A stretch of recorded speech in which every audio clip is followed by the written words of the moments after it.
గురుగారు పార్టీ ఇవ్వాలనుకుంటే నువ్వు కావాలంటే డాన్స్ కూడా పెట్టించాలి. ఏం డాన్స్ కరెక్ట్గా వస్తుంది, ఫుల్గా వస్తుంది.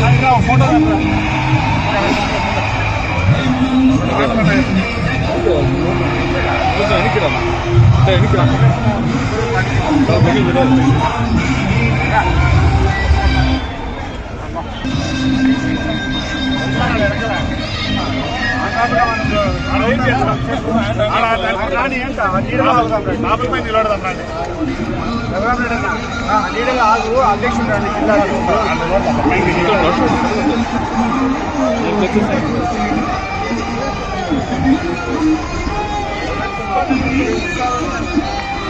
ఇద్దరు రావాలంటే ఇద్దరు ఆడవాళ్ళని చూసుకుంటే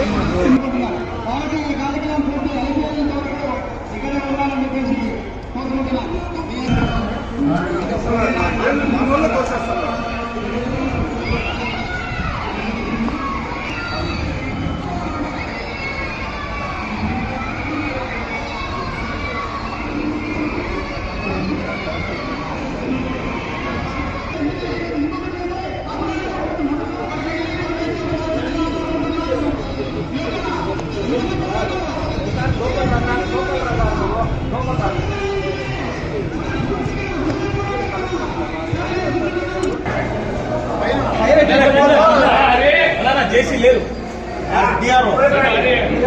రైట్ సైడ్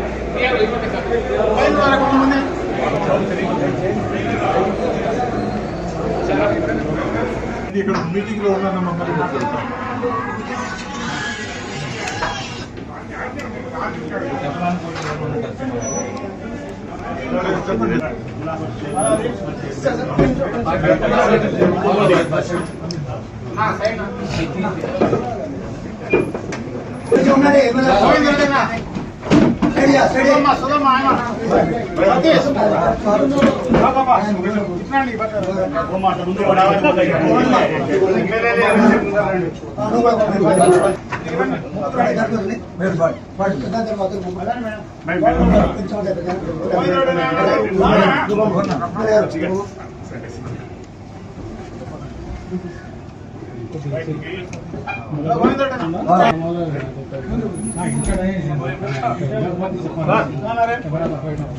కూర్చోండి సార్. మా లేడీస్ కొద్దిగా జరగండి.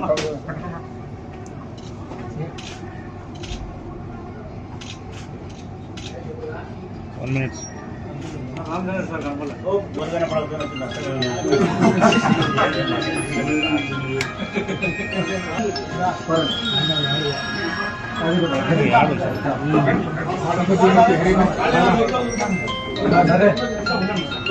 సార్ కట్ చేయండి.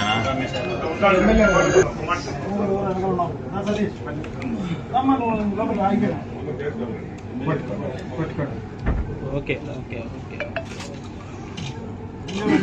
Thank you. రామచంద్ర రెడ్డి అన్న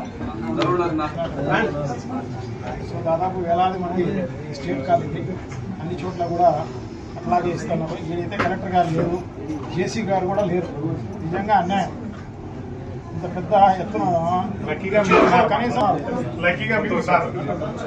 సో అదే కాకుండా వీళ్ళకు మెగా డిఎస్సి ఇస్తామని చెప్పినారు, జాబ్ క్యాలెండర్ ఇస్తామని చెప్పినారు, సంవత్సరానికి 20 లక్షల ఉద్యోగాలు ఇస్తామన్నారు. సుమారు ఉద్యోగం ఇవ్వకపోతే సో అది ఏమీ ఇవ్వలేదు. అలాగే విద్యా దీవెన వసతి దీవెన కింద ఎన్నికల్లో వైఎస్ఆర్ కాంగ్రెస్ పార్టీ అభ్యర్థులుగా మేము ఓడిపోయిన తర్వాత సరే కనీసం 30 ఏళ్ళు రాజకీయాల్లో కొనసాగినాం. ఓటమి ఏ కారణంతో చెందినప్పటికీ ఒక 2-3 సంవత్సరాలు విశ్రాంతి ఉంటుంది అనుకున్నాం. కానీ చంద్రబాబు నాయుడు పుణ్యమా అని చెప్పి 3 నెలలు కూడా విశ్రాంతి లేదు, రోడ్డు మీద పెట్టినాడు. నిరంతరం ప్రజా వ్యతిరేక నిర్ణయాలతో ఈ ప్రభుత్వం చేసేదానికి నిరసనగా మేము ఎప్పుడు రోడ్డు మీదనే సంసారం చేయాల్సిన పరిస్థితి ఏర్పడింది. అధికారుల చుట్టూ తిరగాల్సిన పరిస్థితి ఏర్పడింది. ప్రజా సమస్యల ప్రస్తావన చేయాల్సిన పరిస్థితి ఉంది. ప్రజా సమస్యల కోసం 10,000 మంది మేము ఇక్కడికి వస్తే ప్రొద్దుటూరు నుంచి 2,000 మంది వచ్చినాం. మొత్తంగా 10,000 మంది ఇక్కడికి వస్తే కలెక్టర్ లేడు, జాయింట్ కలెక్టర్ లేడు, అధికారులు లేరు. ప్రతిసారి ఇక్కడ మేము నిరసన తెలియజేయడానికి ప్రజల యొక్క సమస్యలు చెప్పడానికి వచ్చిన ప్రతిసారి అధికారులు ఉండరు. అంటే కారణం నిర్లక్ష్యమైనటువంటి వైఖరి, ప్రభుత్వం దగ్గర నుంచి ఆదేశాలు. వైఎస్ఆర్ కాంగ్రెస్ పార్టీ నిరసన చేసిన ప్రతిసారి మీరు ఎవరు అందుబాటులో ఉండకూడదు, వారికి సరైనటువంటి గౌరవాన్ని ఇవ్వకూడదు అనుకుంటున్నారు. గౌరవం ఇవ్వండి మాకు కాదు, వాళ్ళు ప్రజాస్వామ్యంలో ప్రజలకు గౌరవం ఇవ్వనున్నారు, ప్రజాస్వామ్యంలో ప్రజల సమస్యలను వాళ్ళు గౌరవం ఇవ్వనున్నారు. ఈరోజు ఫీజు రియంబర్స్మెంట్ చెల్లించలేదని చెప్పి చెప్పడానికి వస్తే అధికారులు లేరు. తల్లికి వందనం ఇంకా 2 సంవత్సరాలైనా మీరు ఇవ్వలేకపోతున్నారా అని చెప్పడానికి వస్తే వాళ్ళు లేరు. మెగా డిఎస్సీ మీరు ఇప్పుడు ఎవరు చేయలేదని చెప్పడానికి వస్తే వాళ్ళు లేరు. నిరుద్యోగ భృతి 3,000 రూపాయలు ఇవ్వలేదని చెప్పడానికి వస్తే వాళ్ళు లేరు. 5 లక్షల ఉద్యోగాలు సంవత్సరానికి అన్నారు, 5 ఉద్యోగాలు లేవు చెప్పడానికి వస్తే లేరు. బడి స్కూళ్ళని మేము బాగు చేస్తే నాడు నేడు మన బడి శ్రీకారం చుడితే ఈ బిల్లుగా పనులన్నీ పెండింగ్ పెట్టారు, చెప్పడానికి లేదు. అంటే ఎన్నికలప్పుడు వాళ్ళు ఏమైతే హామీ ఇచ్చినారో ఆ హామీలు నెరవేర్చకుండా ప్రజలను మోసం చేస్తే ఆ ప్రజలు అష్ట కష్టాలు పడతా ఉంటే ఆ ప్రజల పక్షాన వైఎస్ఆర్ కాంగ్రెస్ పార్టీ కొన్ని వేల మంది ప్రజల మధ్యలోకి వచ్చి నిరసన వ్యక్తం చేస్తే కనీసం ఈ పాలకులకు అధికారులు ఇక్కడ ఉంచాలనే ఇంగిత జ్ఞానం కూడా లేకుండా ప్రవర్తిస్తూ ఉన్నారు. స్పష్టంగా చెప్తా ఉన్నాం, మరెప్పుడైనా ఇంకొక సందర్భంలో ప్రజా సమస్యల ప్రస్తావన కోసం మేము నిరసన వ్యక్తం చేసినప్పుడు కలెక్టర్ ఆఫీస్కి వస్తే సంబంధించినటువంటి గౌరవప్రదంలో ఉండే ఉన్నతమైనటువంటి అధికారులు లేకపోతే వారు వచ్చేంతవరకు ఇక్కడే బైఠాయించాల్సిన పరిస్థితి కూడా వస్తుందని కలెక్టర్ గారికి, గౌరవనీయులైనటువంటి జిల్లా కలెక్టర్ గారికి, జాయింట్ కలెక్టర్ గారికి, ఈ ప్రభుత్వానికి హెచ్చరిక చేస్తూ ఉన్నాం. ఇక ప్రభుత్వానికి గట్టిగా మేము డిమాండ్ చేస్తూ ఉన్నాం, ఫీజు రింబర్స్మెంట్ వెంటనే చెల్లించాలా, నిరుద్యోగ భృతి 3,000 రూపాయలు వెంటనే చెల్లించాలా, 5 లక్షల ఉద్యోగాలు ఈ సంవత్సరం కేటాయించాలా, గవర్నమెంట్ ప్రభుత్వానికి సంబంధించినటువంటి మెడికల్ కాలేజీలను ప్రైవేటీకరణ చేసే అభిప్రాయంలో నుంచి గడగ రావాల్సిన అవసరం ఉంది. నాడు నేడు మన బడికి సంబంధించిన పనులను కొనసాగించాల్సిన బాధ్యత ఉంది. ఒక్క మాటలో చెప్పాలంటే ఈ రాష్ట్రంలో విద్యకు అగ్రతాంబూలం ఇచ్చింది జగన్మోహన్ రెడ్డి గారు. ఈ రాష్ట్రంలో విద్యకు చీకటి రోజులు తెచ్చింది ఈ కూటమి ప్రభుత్వం. ఆ దిశలో నుంచి మీరు బయటికి రావాల్సిన అవసరం ఉంది. పేద విద్యార్థులు కూడా ఉన్నత శిఖరాలు అధిరోహించడానికి చక్కటి మార్గం విద్య. ఆ విద్యనే సర్వనాశనం చేసి పెడతాంది ఈరోజు కూటమి ప్రభుత్వం. అది చెప్పడానికి మేము వస్తే 10,000 మంది ఈరోజు వస్తే కూడా కలెక్టర్ గారు లేరు, జాయింట్ కలెక్టర్ గారు లేరు. ఎందుకు ఈ నిర్లక్ష్యమైనటువంటి వైఖరి? మీరు ప్రజలకు ఓట్లు వేయించుకొని మోసాలు చేసినారు, ఇది ఇస్తామన్నారు, ఇయ్యలే. నిజంగా చెప్పాలంటే మీ మీద 420 కేసులు పెట్టాలి, మీ మీద చీటింగ్ మీ కేసులు ఎప్పుడు పెట్టినారా? మీ మీద ఏ ఒక్క హామీ కూడా మీరు అమలు చేయలే. సూపర్ 6 హామీలు అమలు చేయలే, 139 హామీలు మీరు అమలు చేయలే, గాలికి వదిలేసినారు. ఎన్నికల ముందు ఒక మాట, ఎన్నికల తర్వాత ఒక మాట. ఎంతమంది పిల్లలు పుడితే అంతమందికి మేము 15,000 రూపాయల చొప్పున విద్యార్థులకు ఇస్తాము, తల్లి వందనం అని చెప్పినారు. పోయిన సంవత్సరం ఎగరగొట్టినారు. ఈ సంవత్సరం ఇచ్చిన పరిస్థితి లేదు. ఇచ్చినా 82 లక్షల మంది ఉంటే 60 లక్షల మందికి ఇస్తారు. 22 లక్షల మంది ఎగరగొట్టేది. గ్యాస్ 3 ఇస్తామన్నారు, 1 ఇచ్చినారు, 2 ఎగరగొట్టినారు.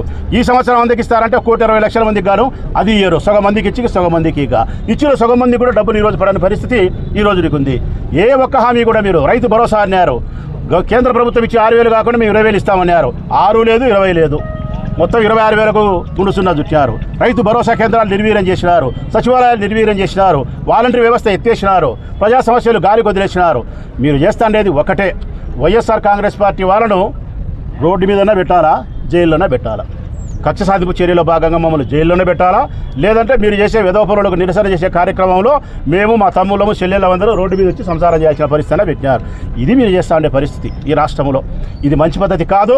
మీరు తప్పనిసరిగా మీరు చాలా తీవ్రమైనటువంటి ఇబ్బందులు గురి కావాల్సిన పరిస్థితి వస్తుందని చెప్పి హెచ్చరిక చేస్తూ మరొకసారి జిల్లా కలెక్టర్ గారు కానీ అధికారులు కానీ నిరసన వ్యక్తం చేసినప్పుడు వినతి పత్రం తీసుకునే దానికోసం ఉండాలని చెప్పి విజ్ఞప్తి చేస్తూ ఉన్నాం. ఈరోజు యువత పోరుకు సంబంధించి వేలాది మంది ఈరోజు పాల్గొన్న స్టూడెంట్స్కి అయితేనేమి, కార్యకర్తలకైతేనేమి, నాయకులకైతేనేమి అందరికీ కూడా పేరు పేరున నమస్కారాలు వ్యక్తపరుస్తున్నాం. సో అదే కాకుండా ఈ సంవత్సరం ఈ ప్రభుత్వం అధికారంలోకి వచ్చి దాదాపు 11 నెలలు కావస్తోంది. చెప్పిన మేనిఫెస్టోలో చెప్పిన ఒక్కటి కూడా అమలు చేసిన పరిస్థితి లేదు. సూపర్ 6 అని చెప్పేసి ఫోకస్ చేసింది సూపర్ 6, కానీ 143 హామీలు ఇవ్వడం జరిగిందన్నమాట ప్రభుత్వం నుంచి. ఈ చంద్రబాబు నాయుడు గారు అయితేనేమి, ఈ కూటమిలో ఉన్న నాయకులందరూ కూడా దాంట్లో ఒక్కటి కూడా అమలు చేసిన పరిస్థితి లేదు. సో మొన్నైతే రైతులకు సంబంధించిన మద్దతు ధర ఇవ్వడం లేదని చెప్పేసి పెద్ద ఎత్తున రైతు పోరు చేయడం జరిగింది మేమందరం కూడా. సో దానికి కూడా స్పందన ఏం లేదు. అధికారులు కూడా ఇక్కడ లేరు. అధికారులే కాదు, వాళ్ళకి ఎవరికి కూడా దీనిపైన బాధ్యత లేకుండా ప్రవర్తించడం నిజంగా నేరం. సో ఒక అధికారులే కాదు, ఈ ప్రభుత్వం కూడా స్పందించిన పాపాన పోలేదు. సో రెండో ఉద్యమం విద్యుత్తుకు సంబంధించిన దానికంతా కూడా ట్రూ అప్ ఛార్జెస్ అని చెప్పేసి ప్రజలపైన భారం పడుతోంది అని చెప్పేసి దానిపైన ఉద్యమం చేయడం జరిగింది వైఎస్ఆర్ కాంగ్రెస్ పార్టీ. సో దానికి వేలాది మంది ప్రతి రాష్ట్ర వ్యాపితంగా తరలి వచ్చిన పరిస్థితి అన్నమాట. దానికి కూడా ఏమాత్రం జంకు లేదు, బంకు లేదు, ఏమీ లేదన్నమాట. ₹1 తగ్గించిన పరిస్థితి కూడా లేదు. సో ఇట్లాగే ఉంటే ప్రజలు ఖచ్చితంగా మీకు చొక్కాలు పట్టుకునే కార్యక్రమం తప్పకుండా జరుగుతుంది. మీరైతే ఏదైతే బీరాలు పలికినారో అవన్నీ కూడా అమలు చేయాల్సిన అవసరం తప్పకుండా ఉందన్నమాట. సో దానికోసం ఎదురు చూస్తున్నారు ప్రజలు. వాళ్ళ ఓపికను పరీక్షించబాకండి. వాళ్ళ ఓపికను పరీక్షిస్తే నిజంగా కూడా మిమ్మల్ని అందరినీ కూడా వాళ్ళ చొక్కా పట్టుకొని నిలదీయాల్సిన అవసరం తప్పకుండా ఉంటుంది.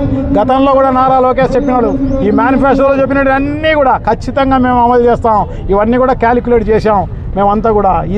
ఈ డబ్బులు అమలు చేసే అవకాశం ఉంది కాబట్టి మేము చెప్పినాము అని చెప్పేసి గొప్పగా చెప్పినారు. ఒకవేళ చేయకపోతే ఖచ్చితంగా మా చొక్కా పట్టుకునేదానికి మేమంతా కూడా ఉన్నాము అని చెప్పేసి చెప్పడం జరిగింది అనమాట. నిజంగా కూడా అంత మాట చెప్పిన లోకేష్ మరి ఇప్పుడు పలకడం లేదన్నమాట, కాంటాడడం లేదు అసలు. సో తప్పకుండా వాళ్ళందరూ కూడా స్పందించాల్సిన అవసరం తప్పకుండా ఉంది. ఏదైతే అరియర్స్ ఉన్నాయో పిల్లలకు సంబంధించి అవన్నీ కూడా 4,500 కోట్ల రూపాయలు ఈరోజు అరియర్స్ ఉన్నాయి. అవన్నీ కూడా ఇవ్వాల్సిన అవసరం తప్పకుండా ఉంది అన్నమాట. ఇదేదో ఒక ఇన్స్టాల్మెంట్ మాత్రమే. ఎందుకంటే మేము గత నెలలోనే 3వ తారీఖు ఈ విద్యార్థి ఫీజు పోరు కింద మేము పెట్టడం జరిగింది ఉద్యమం. మేము పెట్టి చెప్పిన తర్వాత దానికి స్పందిస్తూ 700 కోట్ల రూపాయలు రిలీజ్ చేయడం జరిగిందనమాట. పాత బకాయిలు అంటే మాది ప్రభుత్వం కాదు అని చెప్పేసి చెప్తున్నారు అనమాట. గతంలో జగన్మోహన్ రెడ్డి గారు అట్లా అనుకోలేదు. దాదాపు 1900 కోట్ల రూపాయలు అరియర్స్ ఉంటే చంద్రబాబు నాయుడు గారి టైంలో అదంతా కూడా రిలీజ్ చేసిన ఘనత జగన్మోహన్ రెడ్డి గారిది. సో అట్లా ఉండి చేయాలి తప్ప వేరే ఏం లేదు. డిసెంబర్ వరకు ఇవ్వడం జరిగిందనమాట, లాస్ట్ డిసెంబర్ వరకు. దాని తర్వాత ఎన్నికల కూడా వచ్చింది కాబట్టి ఇవ్వలేకపోవడం జరిగింది తప్ప ఇంకో రకమైన కార్యక్రమం కాదనమాట. సో డెఫినెట్గా ఈ పాటికి జగన్మోహన్ రెడ్డి గారు ఉంటే నాడు నేడు కార్యక్రమంలో భాగంగా స్కూళ్ళన్నీ కూడా ఇంకా మిగిలిపోయిన స్కూళ్ళన్నీ కూడా అభివృద్ధి చెందిండు. అలాగే విద్యార్థికి సంబంధించిన విద్యా దీవెన అయితేనేమి, వసతి దీవెన అయితేనేమి, అమ్మఒడి అయితేనేమి, సో ఇదే కాకుండా అన్ని రకాలుగా వాళ్ళ విద్యార్థులకు అందరికీ ఉపయోగపడే విధంగా అలాగే విదేశీ విద్యా దీవెన కూడా ఇచ్చే కార్యక్రమం జరిగిందనమాట. గతంలో గొప్పగా చెప్పుకోవచ్చు. ఎందుకంటే జగన్మోహన్ రెడ్డి గారు ₹1 కోటి ఫీజు కట్టడం జరిగిందన్నాడు ఒక పిల్లోడికి. దానికి సంబంధించి ఆక్స్ఫర్డ్ యూనివర్సిటీలో ఆయనకు సీట్ వచ్చిందని చెప్పేసి అంత ఫీజు చెల్లించిన ఘనత జగన్మోహన్ రెడ్డి గారిది. ఎందుకంటే ఎందుకంటే విద్య ఉంటే వాళ్ళ పిల్లలు భవిష్యత్తు, కుటుంబ భవిష్యత్తు, ఈ రాష్ట్రంలో అందరూ కూడా బాగుపడే కార్యక్రమం జరుగుతుంది, భవిష్యత్తు వాళ్ళదే అని చెప్పేసి జగన్మోహన్ రెడ్డి గారు చిత్తశుద్ధిగా నమ్మినారు. కాబట్టి ఇంత పెద్ద ఎత్తున విద్యపైన ఫోకస్గా చూసి చేయడం జరిగిందనమాట. సో అమ్మఒడి, విద్యా దీవెన, వసతి దీవెన ఇవన్నీ కలిస్తే దాదాపు 38,000 కోట్ల రూపాయలు ఖర్చు పెట్టిన ఘనత శ్రీ జగన్మోహన్ రెడ్డి గారిది. సో ఆ రకంగా ఉన్న పరిస్థితుల్లో ఈరోజు మెగా డిఎస్సి అని చెప్పేసి గొప్పగా డిఎస్సి అలా జాబ్ క్యాలెండర్ రిలీజ్ చేస్తాము, నిరుద్యోగ భృతి ఇస్తాము లేకపోతే అని చెప్పి బీరాలు పలికి గొప్పలు చెప్పి వాళ్ళందరితో ఓట్లు వేయించుకొని ఈరోజు వాళ్ళకు మొండి చేయి చూపించడం నిజంగా కూడా చాలా దారుణం అన్నమాట. ఇంతవరకు మెగా డిఎస్సికి మొదటి సంతకం అని చెప్పేసి పెట్టి దాని ఆచరణ చేసిన పరిస్థితికి లేదన్నమాట. సో ఎంత దారుణం. సో తప్పకుండా వాళ్ళందరూ కూడా వాళ్ళకు ఓపిక ఉన్నంతసేపే ఓపిక ఉంటారు. ఓపిక ఎప్పుడైతే నశిస్తుందో ఖచ్చితంగా చొక్కాలు పట్టుకునే కార్యక్రమం త్వరలోనే ఉంది, రాబోయే రోజుల్లో ఖచ్చితంగా జరుగుతుంది అని చెప్పి తెలియజేసుకుంటూ, ఇప్పటికైనా బుద్ధి తెచ్చుకొని ఈ కూటమి ప్రభుత్వం డెఫినెట్గా స్పందించాల్సిన అవసరం తప్పకుండా ఉంది. అరియర్స్ అంతా మొత్తం రిలీజ్ చేయాల్సిన అవసరం తప్పకుండా ఉంది. ఏదైతే మేనిఫెస్టోలో చెప్పడం జరిగిందో అవన్నీ కూడా అమలు చేయాల్సిన బాధ్యత అవసరం తప్పకుండా ఉంది అని చెప్పి మేమంతా కూడా గట్టిగా చెప్తూ, సో ఇప్పుడు ర్యాలీలు రిప్రజెంటేషన్ వరకే మేము ఇవ్వడం జరుగుతుంది, డిమాండ్ నోటీస్ వరకే ఇవ్వడం జరుగుతుంది. రాబోయే కాలంలో ఖచ్చితంగా మేము పెద్ద ఎత్తున ఉద్యమించే కార్యక్రమం తప్పకుండా జరుగుతుంది అన్నమాట. సో డెఫినెట్గా ఎందుకంటే ఈ ప్రభుత్వం నిజంగా దారుణమైనగా పరిపాలిస్తుంది అన్నమాట. సో ఒట్టి వైఎస్ఆర్ కాంగ్రెస్ పార్టీ నాయకులను కార్యకర్తలను వాళ్ళందరినీ కూడా హింస చేసే కార్యక్రమం తప్ప వేరే ఏం లేదన్నమాట. సో ఖచ్చితంగా ఈ ప్రభుత్వానికి బుద్ధి వచ్చే రోజు తప్పకుండా వస్తుంది. రాకపోతే మేము బుద్ధి చెప్పే కార్యక్రమం, ప్రజలు బుద్ధి చెప్పే కార్యక్రమం తప్పకుండా జరుగుతుంది. Thank you. నష్టపేసేసి వాళ్ళకు ఏమాత్రము ఇంగిత జ్ఞానం లేదన్నమాట. వాళ్ళు వచ్చింది అబద్ధాలు చెప్పి మోసాలు చేసి అధికారంలోకి వచ్చింది డబ్బులు దండుకోవడానికి వచ్చినారు తప్ప వేరే ఏం లేదు. ఎందుకంటే 1,40,000 కోట్ల రూపాయలు అప్పు చేసి ఈ మన అందరి తల్లలపైన అప్పు చేసి ఒక్క సంక్షేమ కార్యక్రమం ఇచ్చిన పరిస్థితి లేదు, ఒక్క అభివృద్ధి కార్యక్రమం ఈ రాష్ట్రంలో పెట్టిన పరిస్థితి లేదనమాట. ఆ డబ్బులు దోచుకోవడానికి రావడం జరిగిందనమాట. మిగతా లోకల్ ట్యాక్స్ చెప్పి లోకల్ నాయకులు లోకల్గా వసూలు చేసే కార్యక్రమం జరుగుతుంది. ఎక్కడ చూసినా వసూళ్ళు చేసే కార్యక్రమం జరుగుతుంది తప్ప ప్రజలకు ఉపయోగపడాలా, ప్రజలకు సహాయం చేయాలా అని చెప్పేసి వాళ్ళు అనుకున్న పాపానే పోలేదన్నమాట. అందుకోసం వాళ్ళకి బాధ్యత లేదు. అందుకోసమే యథా రాజా తదా ప్రజ, వాళ్ళ ప్రభుత్వం ఎలా నడుచుకుంటుందో అధికారులు కూడా అదే విధంగా నడుచుకునే కార్యక్రమం జరుగుతుంది అన్నమాట. ప్రజలపైన బాధ్యత ఉంటే తప్పకుండా ఉంటారు, అది లేనప్పుడు ఖచ్చితంగా మేము ఈసారి అట్లా వస్తే ఖచ్చితంగా బైఠాయించే కార్యక్రమం తప్పకుండా జరుగుతుందని చెప్పి తెలియజేసుకుంటాం.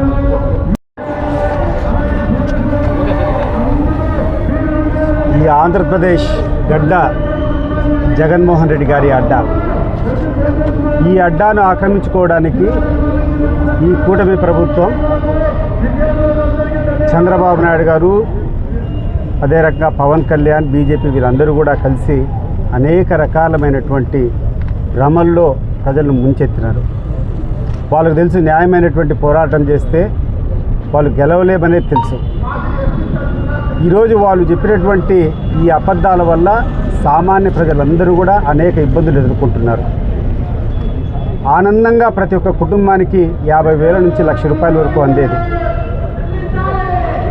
ఈ కూటమి ప్రభుత్వం వచ్చి 2 లక్షల పైన ఇస్తామనేటువంటి హామీలు ఇచ్చి ఈరోజు ఒక రాగి నయా పైసా కూడా ఈ రాష్ట్రంలో ఉన్నటువంటి ప్రజలకు ఇవ్వకపోగా అనేక రకాలమైనటువంటి భారాలు మోపినటువంటి ఘనత వీళ్ళకుంది. పోయిన 5-6 నెలల్లో చూస్తే విద్యుత్ ఛార్జీలన్నీ అత్యధికంగా పెంచారు. రెవెన్యూ ల్యాండ్స్ యొక్క వాల్యూలు విపరీతంగా పెంచారు. గతంలో కంటే ఇప్పుడు దాదాపు 30-40% భూములు రిజిస్ట్రేషన్ చేసుకోవాలంటే రిజిస్ట్రేషన్ ఛార్జెస్ పెంచారు. అన్నిటికంటే దారుణమైనది ఏంటంటే 1,00,000 కోట్ల పైన ఈరోజు మళ్ళా ఈ రాష్ట్రం ఈ గడిచిన 10 నెలల్లో అప్పు చేసింది. మరి ఇంత అప్పులు చేసి ఈరోజు సామాన్య ప్రజలకు ఎక్కడైనా మేలు జరిగిందా అని చెప్పి ఆలోచన అందరూ కూడా చేయాలి. ఎంత ఘోరము, ఎంత నీచము. మా ప్రసాద్ రెడ్డి గారు, కాచిమల్లి ప్రసాద్ రెడ్డి గారు చెప్పినట్టు చీటింగ్ కేసు 420 కేసు ఖచ్చితంగా చంద్రబాబు నాయుడు గారి మీద వెంటనే బుక్ చేయాలని చెప్పి మేమందరం కూడా కోరుకుంటున్నాం. ఎందుకంటే ఇది వంచన, ఇంతకంటే నీచం ఇంకొకటి లేదు. ఈ చదువులకు సంబంధించి మిగతా విషయాలన్నీ అందరూ మాట్లాడారు. నేను ఒకటే ఒక విషయం, వైద్య విద్య గురించి మాట్లాడదలుచుకున్నాను. దాదాపు 750 సీట్లు అనేక మెడికల్ కాలేజీలు గవర్నమెంట్ తరఫున జగన్మోహన్ రెడ్డి గారు శాంక్షన్ చేస్తే అవన్నీ కూడా ప్రైవేట్ సంస్థలకు పీపీపీ మోడల్ కింద ఇవ్వడం, ఇది ఏ రకంగా న్యాయం అని చెప్పి చంద్రబాబు నాయుడుని అడుగుతున్నా. మాట్లాడితే విధ్వంసం అంటావు, మాట్లాడితే అరాచకం అంటావు, మాట్లాడితే అన్యాయం అంటావు, మాట్లాడితే అవినీతి అంటావు. గడిచిన 10 నెలల్లో నువ్వు సాధించింది ఏంది, నువ్వు చేసింది ఏంది ఒకసారి ఆలోచన చేసుకోండి చంద్రబాబు నాయుడు గారు. మీరు సాధించింది ఏంది? ఎక్కడ పోయి మాట్లాడినా కూడా వైఎస్ఆర్ కాంగ్రెస్ పార్టీ నాయకులను బూతులు మాట్లాడతారు, అబద్ధాలు మాట్లాడతారు. ఈ పార్టీ అంతా రౌడీల పార్టీ అని చెప్పి విష ప్రచారం చేశావు. ఈరోజు నువ్వు చేసినటువంటి చర్య ఒక్కసారి ఆత్మాలోచన చేసుకో. ఒక మహిళ నీచంగా కూర్చొని పబ్లిక్గా ఇట్లా తొడగొట్టి నా కొడకల్లారా అంటే ఆ వ్యక్తికి తీసుకొని పోయి ఎమ్మెల్సీ కట్టబెట్టడం అంటే ఏ సంస్కృతిని నువ్వు పెంచుతున్నావు, ఏ సంస్కృతిని నువ్వు పోషిస్తున్నావు, నువ్వు జవాబు చెప్పాలి ముందు. ఇదేనా నువ్వు పెంచాలనుకునేటువంటి సంస్కృతి? ఒక మహిళ చాలా గౌరవంగా బతుకుతారు మన రాష్ట్రంలో కానీ చుట్టుపక్కల ఎక్కడైనా మహిళలను పూజించేటువంటి పరిస్థితిలో మనం ఉంటాం. అటువంటి మహిళ బహిరంగ మీటింగ్లో తొడగొట్టి నా కొడకల్లారా ఈడ్చి తన్నుకుంటూ కొడతామని చెప్పినటువంటి మహిళకు నువ్వు ఎమ్మెల్సీ పదవి ఇవ్వడం అంటే ఏ రకమైనటువంటి సంకేతాలు నువ్వు పంపుతున్నావు, ఏ రకమైనటువంటి మెసేజ్ నువ్వు పంపుతున్నావు ఒకసారి ఆలోచన చేసుకో చంద్రబాబు నాయుడు.